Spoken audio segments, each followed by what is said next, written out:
ಕೊಟ್ಟಿದೆ ನಮ್ಮ ಈ ಒಂದು ಹೊಸಕೋಟೆ ತಾಲೂಕಿಗೆ. ಆದರೆ ನಾನು ಹುಟ್ಟಿ ಬೆಳೆದಿರ್ತಕ್ಕಂತಹ ಬೆಂಡಗಾನಹಳ್ಳಿ ಗ್ರಾಮ, ಈ ಒಂದು ಬೆಂಡಗಾನಹಳ್ಳಿ ಗ್ರಾಮಕ್ಕೆ ಇವತ್ತಿನ ದಿನದವರೆಗೂ ಸ್ವಾತಂತ್ರ್ಯ ಸಿಕ್ಕಿಲ್ಲ. ಯಾಕಪ್ಪ ಅಂತಂತಂದ್ರೆ ಎಲ್ಲ ಗ್ರಾಮಗಳಲ್ಲೂ ಕೂಡ ಹೊಸಕೋಟೆ ಉಳಿದಂತೆ ಎಲ್ಲ ಗ್ರಾಮಗಳಲ್ಲೂ ಕೂಡ ಏನು MTB ನಾಗರಾಜಣ್ಣವರು ಈ ತಾಲೂಕಿಗೆ 2004ಕ್ಕೆ ಏನು ಬಂದರು ಅಂದ್ರಿಂದ ಎಲ್ಲ ಗ್ರಾಮಕ್ಕೂ ಸ್ವಾತಂತ್ರ್ಯ ಸಿಕ್ಕಿದೆ.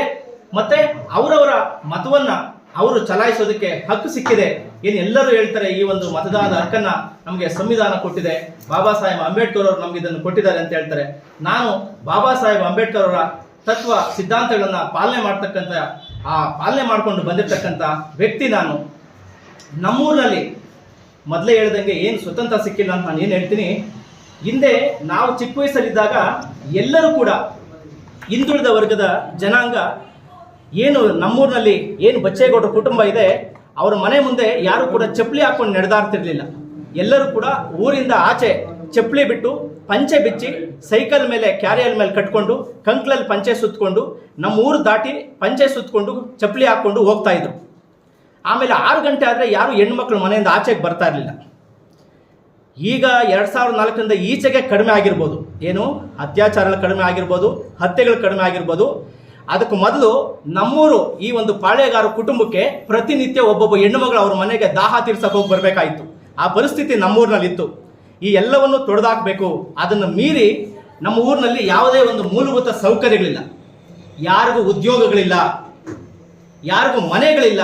ಯಾರು ಇವರ ಕುಟುಂಬದ ವಿರುದ್ಧ ಮಾತಾಡ್ತಾರೆ ಅವ್ರಿಗೆ ಊರಿನಲ್ಲಿ ಉಳುಗಾಲ ಇಲ್ಲ. ಇವತ್ತಿನವರೆಗೂ ಏನು ಇವರು ಪಾಳೆಗಾರತನ ಏನು ನಡ್ಕೊಂಡ್ ಬಂದಿದೆ ಅವತ್ತಿಂದ ಇವತ್ತಿನವರೆಗೂ ನಮ್ಮೂರಿನಲ್ಲಿ 131 ಹೆಚ್ಚು ಕುಟುಂಬಗಳು ನಮ್ಮೂರಿಂದ ಪಲಾಯನ ಮಾಡಿದೆ. ಇವರು ಭಯಕ್ಕೆ ಎದುರ್ಕೊಂಡು ನನ್ನನ್ನು ಸೇರಿ 131 ಕುಟುಂಬಗಳು ಊರಿಂದ ಆಚೆ ಜೀವನ ಮಾಡ್ತಾ ಇದೆ. ನನ್ನ ಉದ್ದೇಶ ಏನು, ಊರಿನಿಂದ ಆಚೆ ಬದುಕ್ತಾ ಇರತಕ್ಕಂಥವ್ರಿಗೂ ಊರಿನಲ್ಲಿ ಇರ್ತಕ್ಕಂಥವ್ರಿಗೂ ಒಂದು ನಮ್ಮೂರಿನಲ್ಲಿ ಏನು ಮೂಲಭೂತ ಸೌಕರ್ಯಗಳಿದೆ ಆ ಸೌಕರ್ಯಗಳನ್ನ ನಮ್ಮೂರಿಗೆ ಕೊಡಬೇಕು. ಮೂಲವಾಗಿ ನಮ್ಮೂರಿನಲ್ಲಿ ನೀರಿಲ್ಲ. ಬಂಧುಗಳ ನಾಗರಿಕ ಬಂದ ಎಲ್ಲರೂ ಹೊಸಕೋಟೆ ತಾಲೂಕಿನ ನಾಗರಿಕರು ನೀವು ಕೇಳಿಸ್ಕೊಬೇಕು. ಮುಖ್ಯವಾಗಿ ಯಾರು ಈ ಒಂದು ಹೊಸಕೋಟೆಯ ಗೂಂಡಾ ರಾಜ್ಯದ ಅಧಿಪತಿ ಈ ಬಚ್ಚೇಗೌಡರ ಕುಟುಂಬಕ್ಕೆ ಯಾರು ಬೆಂಬಲವಾಗಿ ನಿಂತಿದ್ರೆ ಅವರೆಲ್ಲರೂ ಕೂಡ ನಾನು ಈ ಬೆಂಡಗಾನಹಳ್ಳಿ ಗ್ರಾಮದವನಾಗಿ ಆ ಬಚ್ಚೇಗೌಡರ ಕುಟುಂಬದ ಮನೆ ಪಕ್ಕದವನಾಗಿ ನಿಮ್ಮಲ್ಲಿ ನಾನು ಕೇಳ್ಕೊಳ್ತೀನಿ, ದಯವಿಟ್ಟು ನೀವು ಒಂದು ಸಾರಿ ಮಾನವೀಯತೆ ದೃಷ್ಟಿಯಿಂದ ಒಂದು ಸಾರಿ ಕಣ್ಣು ಬಿಟ್ಟು ಕಿವಿ ತೆರೆದು ಎಲ್ಲ ವಿಚಾರಗಳನ್ನ ಕೇಳಿಸ್ಕೊಳ್ಳಿ. ನಮ್ಮೂರಿನ ಗ್ರಾಮದಲ್ಲಿ ಎಷ್ಟೋ ಜನ ಇವತ್ತಿಗೂ ಕೂಡ ಅವರು ವಿರುದ್ಧವಾಗಿ ಹೋರಾಟ ಮಾಡೋಕ್ಕಾಗದೆ ಸುಮ್ಮನೆ ನಾವೆಲ್ಲ ಮೀಸೆಗಳು ಬಿಟ್ಕೊಂಡು ಹೋರಾಡ್ತಾ ಇರ್ಬೋದಷ್ಟೇ. ಆದರೆ ನಾವು ಮೀಸೆಗಳು ಇದ್ದು ನಾವು ನರಸತ್ತವರಂತೆ ನಾವು ಬದುಕ್ತಾ ಇದ್ದೀರಿ. ನಾನು ಹಿಂದೆ ಚುನಾವಣೆಯಲ್ಲೂ ಕೂಡ ಕೇಳ್ಕೊಂಡಿದ್ದೆ, ದಯಮಾಡಿ ನಮ್ಮೂರಿಗೆ ಸ್ವತಂತ್ರ ಕೊಡಿಸ್ಕೊಡಿ, ನಮ್ಮೂರಿಗೆ ಸ್ವತಂತ್ರ ಕೊಡಿಸ್ಕೊಡಿ ಅಂತಂದ್ಬಿಟ್ಟು. ಆ ಒಂದು ಮೂಲ ಉದ್ದೇಶ ಇಟ್ಕೊಂಡೆ ನಾನು ಮೊನ್ನೆ ಈ ಒಂದು ಲೋಕಸಭಾ ಚುನಾವಣೆಗೆ ಮುಂಚೆನೆ ನಾನು ನಮ್ಮೂರಿನಲ್ಲಿ ಎಲೆಕ್ಷನ್ ಆದ ನಂತರ ನಾವು ನಮ್ಮೂರಿನಿಂದ ಊರು ಖಾಲಿ ಮಾಡಿಕೊಂಡು ಚಿಕ್ಕಬಳ್ಳಾಪುರಕ್ಕೆ ಹೋದವು. ಚಿಕ್ಕಬಳ್ಳಾಪುರಕ್ಕೆ ಹೋದ ನಂತರ ಈ ಒಂದು 6 ತಿಂಗಳಲ್ಲಿ ನಾವು ಚಿಕ್ಕಬಳ್ಳಾಪುರದಲ್ಲಿ ಅಲ್ಲಾಗಿರ್ತಕ್ಕಂಥ ಅಭಿವೃದ್ಧಿ ಕೆಲಸಗಳನ್ನ ಏನು ಇಲ್ಲಿ ನಮ್ಮ ತಾಲೂಕಿನಲ್ಲಿ ಯಾವ ರೀತಿ ನಮ್ಮ ದೈವಮಾನವರು MTB ನಾಗರಾಜಣ್ಣವ್ರು ಬಂದ ಮೇಲೆ ಯಾವ ರೀತಿ ಹೊಸಕೋಟೆ ತಾಲೂಕಿನಲ್ಲಿ ಅಭಿವೃದ್ಧಿ ನಡೀತು, ಅದೇ ರೀತಿ ಅಲ್ಲಿ ಸುಧಾಕಣ್ಣವರು ಬೆಳಗ್ಗೆ ಆದರೆ ಚಿಕ್ಕಬಳ್ಳಾಪುರ ಜಾಮ್ ಆಗುತ್ತೆ, ಸಂಜೆ ಆದರೆ ಚಿಕ್ಕಬಳ್ಳಾಪುರ ಜಾಮ್ ಆಗುತ್ತೆ. ಯಾಕಪ್ಪ ಅಂದರೆ ಬೆಳಗ್ಗೆ ಆದರೆ ರೈತರು ಹೂ ಹಣ್ಣು ತರಕಾರಿ ಮಾರ್ತಕ್ಕಂಥವ್ರು ಬೆಳಗ್ಗೆ ಬಂದು ನಗರ ಜಾಮ್ ಆಗುತ್ತೆ, ಸಂಜೆ ಆದರೆ ಪ್ರವಾಸೋದ್ಯಮ ಈಶಾಗೆ ಅಲ್ಲಿ ಚಿಕ್ಕಬಳ್ಳಾಪುರ ನಗರದಲ್ಲಿರೋ ಬಂದು ಜಾಮ್ ಆಗುತ್ತೆ. ಪ್ರತಿಯೊಂದು ವ್ಯಾಪಾರ ವ್ಯವಹಾರಗಳು, ಪ್ರವಾಸೋದ್ಯಮ, ರಸ್ತೆ, ನೀರಾವರಿ, ಶಿಕ್ಷಣ ಎಲ್ಲದರಲ್ಲೂ ಕೂಡ ಅವರು ಅಭಿವೃದ್ಧಿ ಮಾಡಿದ್ದಾರೆ. ಅದರಂತೆ ನಮ್ಮೂರಿಗೂ ಏನಾದರೂ ಮಾಡಲಿ ಅಂತ ಅಂದ್ಬಿಟ್ಟು ನಾವು ನಾಗರಾಜಣ್ಣವ್ರ ಮುಖೇನ ಸುಧಾಕರ್ ಸಾಹೇಬರು ನಾವು ಮಾತಾಡಿಸಿ, ಅಣ್ಣ ನಮ್ಗೇನು ಬೇಡ, ಜನ ಬೋರ್ವೆಲ್ ಹಾಕ್ಸೋದಕ್ಕಾಗಿ 3 ವರ್ಷ 4 ವರ್ಷ ಹಣ ಕೂಡಿಟ್ಕೊಂಡು ಒಂದು ಬೋರ್ವೆಲ್ ಕೊರಿಸ್ತಾರೆ. 1600 1700 ಅಡಿ ಬೋರ್ವೆಲ್ ಕೊರಿಸ್ತಾರೆ, ನೀರು ಸಿಗೋದಿಲ್ಲ. ಇನ್ನೊಂದು ಹಾಕ್ಸ್ತಾರೆ, ಮತ್ತೊಂದು ಹಾಕ್ಸ್ತಾರೆ, 3-4 ಹಾಕಿ ಆಸ್ತಿ ಕಳ್ಕೊಂಡು ಒಡವೆ ಕಳ್ಕೊಂಡು ಬೋರ್ವೆಲ್ ಅಲ್ಲಿ ನೀರು ಸಿಕ್ಕಿದ್ರು ಕೂಡ ಮತ್ತೆ ಬೇಸಿಗೆ ಕಾಲ ಬಂದಾಗ ಆ ನೀರು ಅಂತರ್ಜಲ ಮಟ್ಟ ಕುಸಿದು ಮತ್ತೆ ಅವರು ವ್ಯವಸಾಯ ಮಾಡದೆ ಮನೇಲಿ ಕೂತ್ಕೊಂಡು ಈಗ ಆಸ್ತಿಗಳು ಮಾಡ್ಕೊಂಡು ಎಷ್ಟೋ ಜನ ನಗರ ಪ್ರದೇಶಕ್ಕೆ ಊರು ಬಿಟ್ಟು ಹೊರಟೋಗ್ಬಿಟ್ಟಿದ್ದಾರೆ. ನಮ್ಮ ದೊಡ್ಡಳಿಗೆರೆ ಗ್ರಾಮ ಪಂಚಾಯತ್ ಅಲ್ಲದೆ ಸೂಲ್ಬೆಲೆ ಹೋಬಳಿ ಎಲ್ಲ ಕಡೆನೂ ಕೂಡ ಇದೇ ಪರಿಸ್ಥಿತಿ ಇದೆ. ದಯವಿಟ್ಟು ನಿಮ್ಮನ್ನು ನಾವು ಕಷ್ಟಪಟ್ಟು ನಾವು ಗೆಲ್ಲಿಸ್ಕೊಡ್ತೀವಿ, ದಯವಿಟ್ಟು ನೀವು ನಮ್ಮೂರಿಗೆ ನೀರು ತರಬೇಕು ಅಂತ ಕೇಳ್ಕೊಂಡ್ವಿ. ಅವಾಗ ನಮ್ಮ ನಾಗರಾಜಣ್ಣವರು ಮತ್ತು ಸುಧಾಕರ್ ಸಾಹೇಬರು ಏನೇ ಆಗಲಿ ನಾವು ಗೆದ್ದ ನಂತರ ಮೊದಲೇ ಕೆಲಸ ಏನು ಸೂಲುಬೆಲೆ ಹೋಬಳಿ ಮತ್ತು ಹೊಸಕೋಟೆ ತಾಲೂಕಿನಲ್ಲಿ ಉಳಿದಂತೆ ಯಾವ್ಯಾವ ಗ್ರಾಮಗಳಿಗೆ ಕೆರೆಗಳಿಗೆ ನೀರು ಬಂದಿಲ್ಲ, ನಾವು ಮೊದಲೇ ಕೆಲಸ ನೀರು ತರೋಂಥ ಕೆಲಸ ಮಾಡ್ತೀವಿ ಅಂತ ಹೇಳಿದರು. ಹಾಗಾಗಿ ನಾನು ನಮ್ಮೂರಿನಲ್ಲೂ ಎಲ್ಲರಿಗೂ ಹೇಳಿದೆ, ದಯವಿಟ್ಟು ಈ ಒಂದು 20 ದಿನಗಳಿಂದ ಏನೇನು ನಡ್ಕೊಂಡ್ ಬಂದಿತ್ತು, ಊರಿಗೆ ಬರಬೇಡಿ, ಊರಲ್ಲಿ ಎಲೆಕ್ಷನ್ಗೆ ಬರಬೇಡಿ, ಎಷ್ಟು ಬೇಕು ನಿಮ್ಗೆ ದುಡ್ಡು, ಎಷ್ಟು ಕಳಿಸ್ಬೇಕು, ಎಲ್ಲಿ ಕಳಿಸ್ಬೇಕು, ಮನೆ ಕಟ್ಸ್ಕೊಡ್ಬೇಕಾ, ಇನ್ನೊಂದು ಕಟ್ಸ್ಕೊಡ್ಬೇಕಾ ಅಂತೆಲ್ಲ ಈ ರೀತಿ ಆಮಿಷಗಳನ್ನು ಒಡ್ಡಿದ್ರು. ನಮ್ಗೆ ಯಾವುದು ಬೇಡ ಸ್ವಾಮಿ, ನಾವು ಅಂಬೇಡ್ಕರ್ ತತ್ವ ಸಿದ್ಧಾಂತಗಳನ್ನು ನಾವು ಪಾಲನೆ ಮಾಡ್ಕೊಂಡು ಬಂದಿರತಕ್ಕಂಥವ್ರು ನಮ್ಮ ಊರಿನಲ್ಲಿರ್ತಕ್ಕಂಥ ಮತದಾರರಿಗೆ ಅವರ ಹಕ್ಕನ್ನು ಚಲಾವಣೆ ಮಾಡೋದಕ್ಕೆ ಒಂದು ಅವಕಾಶ ಮಾಡಿಕೊಡಿ ಅಂತ ಅಂದ್ಬಿಟ್ಟು ನಾವು ನಿನ್ನೆ ಮತದಾನ ನಡೆಸಬೇಕು ಅಂತ ಅಂದ್ಬಿಟ್ಟು ಭಾರತೀಯ ಜನತಾ ಪಾರ್ಟಿಯಿಂದ ಬೂತ್ ಏಜೆಂಟ್ ಆಗಿ ಅಲ್ಲಿಗೆ ಕೂತ್ಕೊಳ್ಳೋದಕ್ಕೆ ಹೋದಾಗ ಬೆಳಗ್ಗೆನೇ ನಮಗೆ ತಡೆದ್ರು. ಯಾವುದೇ ಕಾರಣಕ್ಕೂ ಒಳಗೆ ಬರಬಾರ್ದು, ಏನು ಬೇಕೋ ಅದು ನಾವು ಕೊಡ್ತೀವಿ, ದಯವಿಟ್ಟು ವಾಪಸ್ ಹೊರಟೋಗಿ ಅಂತ ಅಂದ್ಬಿಟ್ಟು ನಮಗೆ ಆಮಿಷ ಹೊಡೋದು ಶುರು ಮಾಡಿದ್ರು.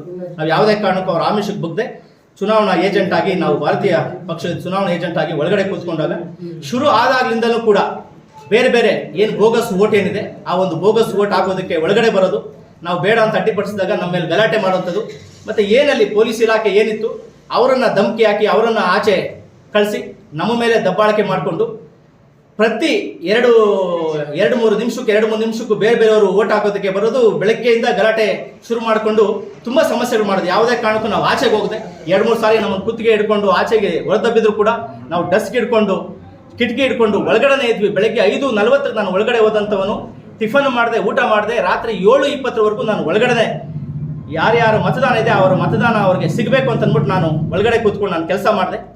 ಮತ್ತು ಏನು ಚುನಾವಣಾ ಆಯೋಗ ಈ ಸಾರಿ ಒಂದು ಅಂಗವಿಕಲರಿಗೆ ಮತ್ತು ವಯೋವೃದ್ಧರಿಗೆ ಒಂದು ಸಮಸ್ಯೆ ಆಗಬಾರ್ದು ಅಂತ ಅಂದ್ಬಿಟ್ಟು ಏನು ಅವರವರ ಮತವನ್ನು ಅವರ ಮನೆಯಲ್ಲಿ ಹಾಕ್ಸ್ಕೊಬೇಕು, ಅದಕ್ಕೆ ಅರ್ಜಿ ಕೊಟ್ಟು ಅವ್ರನ್ನ ಹಾಕ್ಸ್ಬೇಕಂತಿದ್ರು. ಅದನ್ನು ಕೂಡ ನಮ್ಮ ಗ್ರಾಮದಲ್ಲಿ ಮಾಡಿದೆ. ಸುಮ್ಮನೆ ಕರ್ಕೊಂಬರೋದು, ಅವ್ರಿಗೆ ಕಣ್ಣು ಚೆನ್ನಾಗಿದ್ರು, ಕಾಲು ಚೆನ್ನಾಗಿದ್ರು, ಇವ್ರಿಗೆ ಕಣ್ಣಿಲ್ಲ, ಇವ್ರಿಗೆ ಕಾಲಿಲ್ಲ ಅಂತ ಹೇಳೋದು, ಅವ್ರ ಓಟನ್ನು ಇವರೇ ಬರೋದು, ಅಲ್ಲಿ ನಿಲ್ಲಿಸ್ಬಿಟ್ಟು ಅವರೇ ಹೋಗಿ ಅವರನ್ನ ಆ ಓಟನ್ನು ಹಾಕೋದು. ಅದಕ್ಕೂ ಕೂಡ ನಾನು ಅಬ್ಜೆಕ್ಷನ್ ಮಾಡಿದೆ. ಅದಕ್ಕೂ ಕೂಡ ಸಮಸ್ಯೆಗಳಾಯಿತು. ಮತ್ತು ಏನು ಅವ್ರಿಗೆ ಮತದಾನದ ಹಕ್ಕೇ ಇರಲ್ಲ, 18 ವರ್ಷಕ್ಕೂ ಕಡಿಮೆ ಇರತಕ್ಕಂಥ ಈ ಒಂದು ಮೈನರ್ ಹುಡುಗರನ್ನು ಕಳಿಸೋದು, 40 ವರ್ಷ ಇರ್ತಕ್ಕಂಥ ಓಟನ್ನು ಅವ್ರ ಕೈಲಿ ಕೊಟ್ಟು ಕಳಿಸೋದು, ಈ ರೀತಿ ಮಾಡಿಕೊಂಡು ಸಮಸ್ಯೆಗಳು ಮಾಡಿದ್ರು. ಈ ಎಲ್ಲ ತೊಡ್ಕೊಂಡು ಸಂಜೆ 6 ಗಂಟೆವರೆಗೂ ನಾವು ಮತದಾನವನ್ನು ನಡೆಸಿ ಅವರವರ ಮತ ಏನಿದೆ ಅವರನ್ನೇ ಹಾಕೋದಕ್ಕೆ ನಾವು ಹಕ್ಕನ್ನು ನಾವು ಕೊಡಿಸಿ ಎಲ್ಲ ಮುಗಿದಾಗ 6 ಗಂಟೆ ನಂತರ ಏನು ಈ ಒಂದು ಬಚ್ಚೇಗೌಡರ ಕುಟುಂಬ ಏನಿದೆ ಆ ಬಚ್ಚೇಗೌಡರ ಕುಟುಂಬ ಪೂರ್ತಿ ಮತಗಟ್ಟೆ ಸುತ್ತು ತುಂಬಿಕೊಂಡು, ಮತ್ತೆ ಚಿಕ್ಕಳಗೆರೆ ಗ್ರಾಮದವರು, ತಿಮ್ಮಕ್ಕನಹಳ್ಳಿ ಗ್ರಾಮದವರು, ತಿನ್ನೂರು ಗ್ರಾಮದವರು, ಯಾರು ಅವ್ರ ಪಕ್ಷದ ಯಾರು ಹಿಂಬಾಲಕರು ಯಾರಿದ್ದಾರೆ ಸುಮಾರು 450ಕ್ಕೂ ಹೆಚ್ಚು ಜನ ಆ ಒಂದು ಮತಗಟ್ಟೆ ಸುತ್ತು ನಿಂತ್ಕೊಂಡು ಕಿಟಕಿಗಳಲ್ಲಿ ಒಳಗಡೆನೂ ವಿವಿಪ್ಯಾಟ್ ಒಳಗಡೆ ಇದೆ, ಪೋಲಿಂಗ್ ಆಫೀಸರ್ಸ್ ಎಲ್ಲ ಒಳಗಡೆ ಇದ್ದಾರೆ, ಕಿಟಕಿಗೆಲ್ಲ ಪಟಾಕಿಗಳು ಹಾಕಿ ಮತ್ತೆ ಕಲ್ಲುಗಳು ಹೊಡೆದು ಅವ್ರ ಮೇಲೆಲ್ಲ ಅವಾಚ್ಯ ಶಬ್ದಗಳನ್ನ ನಿಲ್ಲಿಸಿ ನನ್ನನ್ನು ಆಚೆಗೆ ಹಾಕಿ ಅಲ್ಲೇ ನನ್ನ ಜಾತಿ ನಿಂದನೆ ಮಾಡಿಕೊಂಡು ಕಿಟಕಿಗಳಲ್ಲಿ ನಾನು ಎಲ್ಲೇ ಸಿಕ್ಕರೆ ಅಲ್ಲಿ ಎಳ್ಕೊಂಡು ನನ್ನ ಮೇಲೆ ಅಲ್ಲೇ ಮಾಡಿಕೊಂಡು ಆಚೆ ನಮ್ಮ ಮನೆಯವರಿದ್ರು ಅವ್ರ ಬಳಿ ಮೊಬೈಲ್ ಕಸ್ಕೊಂಡು ಅವ್ರ ಮೇಲೆ ಅಲ್ಲೇ ಮಾಡಿ ನನ್ನ ಕಾರ್ ಆಚೆ ನಿಂತಿತ್ತು.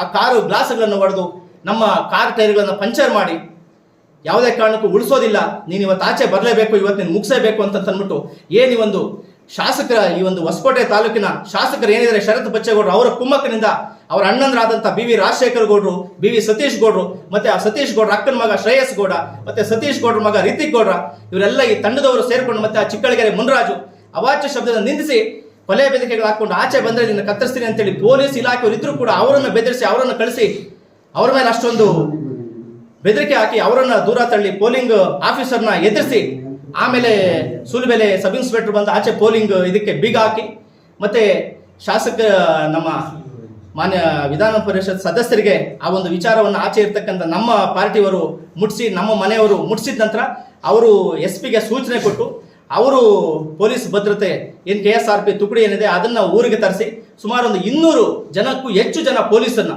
ಊರಿಗೆ ಕರೆಸಿ ಆ ಒಂದು ಪೊಲೀಸ್ ಭದ್ರತೆಯಲ್ಲಿ ನನ್ನ ಆಚೆಗೆ ಕರ್ಕೊಂಬಂದು ನಮ್ಮನ್ನು ಕರ್ಕೊಂಬಂದು ಸ್ಟೇಷನಲ್ಲಿ ಕೂರಿಸಿ ಅಲ್ಲಿ ನನಗೆ ಶುಗರ್ ಪೇಷಂಟ್ ನಾನು, ಅಲ್ಲಿ ನನಗೆ ಶುಗರ್ ಮಾತ್ರೆ ಕೊಡಿಸಿ ಅಲ್ಲಿ ನನಗೆ ಊಟ ತಿನ್ನಿಸಿ ನಮ್ಮ ಮನೆ ನಾನು ಚಿಕ್ಕಬಳ್ಳಾಪುರದಲ್ಲಿ ಏನು ವಾಸ ಇದ್ದೀನಿ ಅಲ್ಲಿವರೆಗೂ ನನಗೆ ಪೊಲೀಸ್ ಭದ್ರತೆಯಿಂದ ಆ ಮನೆಗೆ ಬಿಟ್ಟು ಬಂದಿದ್ದಾರೆ.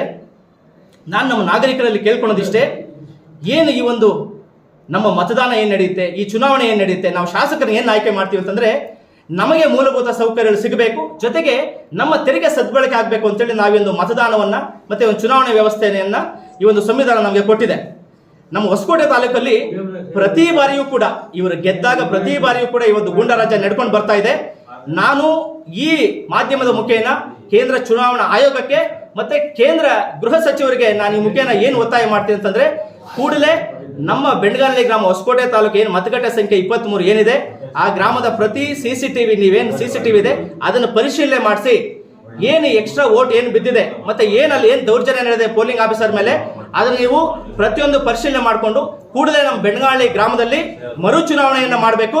ಮತ್ತೆ ಏನು ಈ ಒಂದು ಗೂಂಡಾ ಕುಟುಂಬ ಈ ಒಂದು ಗೂಂಡಾ ಕುಟುಂಬ ಏನಿದೆ, ಆ ಶಾಸಕ ಏನಿದೆ, ಕೂಡಲೇ ಆ ಶಾಸಕತ್ವ ಏನಿದೆ ಅದನ್ನು ರದ್ದುಪಡಿಸಿ ಅವರ ಮೇಲೆ ಗೂಂಡಾ ಕಾಯ್ದೆಯನ್ನು ಕೂಡಲೇ ನೀವು ಆ ಕ್ರಮವನ್ನು ಜರುಗಿಸಿ ನನಗೂ ಮತ್ತೆ ನನ್ನ ಕುಟುಂಬಕ್ಕೆ ಸೂಕ್ತ ರಕ್ಷಣೆ ಕೊಡಬೇಕಂತ ಅಂದ್ಬಿಟ್ಟು ನಾನು ಈ ಮುಖೇನ ಕೇಂದ್ರ ಚುನಾವಣಾ ಆಯೋಗಕ್ಕೂ ಮತ್ತೆ ನಮ್ಮ ಈ ಒಂದು ಚಿಕ್ಕಬಳ್ಳಾಪುರ ಜಿಲ್ಲಾಧಿಕಾರಿಗಳಿಗೂ ಮತ್ತೆ ಕೇಂದ್ರ ಗೃಹ ಸಚಿವರಿಗೂ ನಾನು ನಿಮ್ಮ ಮುಖೇನ ನಾನು ಮನವಿ ಮಾಡ್ಕೊಳ್ತೀನಿ ಬಂಧುಗಳೇ. ದಯವಿಟ್ಟು ಮತ್ತೆ ನಿಮಗೆ ಮತದಾನ ಮಾಡುವಂತ ಅವಕಾಶ ಸಿಕ್ಕರೆ ದಯವಿಟ್ಟು ನಿಮಗೆ ಯಾರು ರಕ್ಷಣೆ ಕೊಡ್ತಾರೆ, ನಮ್ಮ ತೆರಿಗೆಯನ್ನು ಯಾರು ಸದ್ಬಳಕೆ ಮಾಡ್ತಾರೆ, ನಮಗೆ ಯಾರು ಮೂಲಭೂತ ಸೌಕರ್ಯಗಳನ್ನು ಕೊಡ್ತಾರೆ, ಯಾರು ಶಾಂತಿ ಸುವ್ಯವಸ್ಥೆಯನ್ನು ಕಾಪಾಡ್ತಾರೆ ಅವರನ್ನ ಗೆಲ್ಲಿಸಿ ನಮ್ಮ ತಾಲೂಕನ್ನ ಶಾಂತಿಯಾಗಿ ಕಾಪಾಡಿ ಅಂತ ಅಂದ್ಬಿಟ್ಟು ನಾನು ಎಲ್ಲ ಹೊಸಕೋಟೆ ತಾಲೂಕಿನ ಮತದಾರರಲ್ಲಿ ಕೇಳ್ಕೊಳ್ತೀನಿ ಬಂಧುಗಳೇ. ನಮಸ್ತೆ.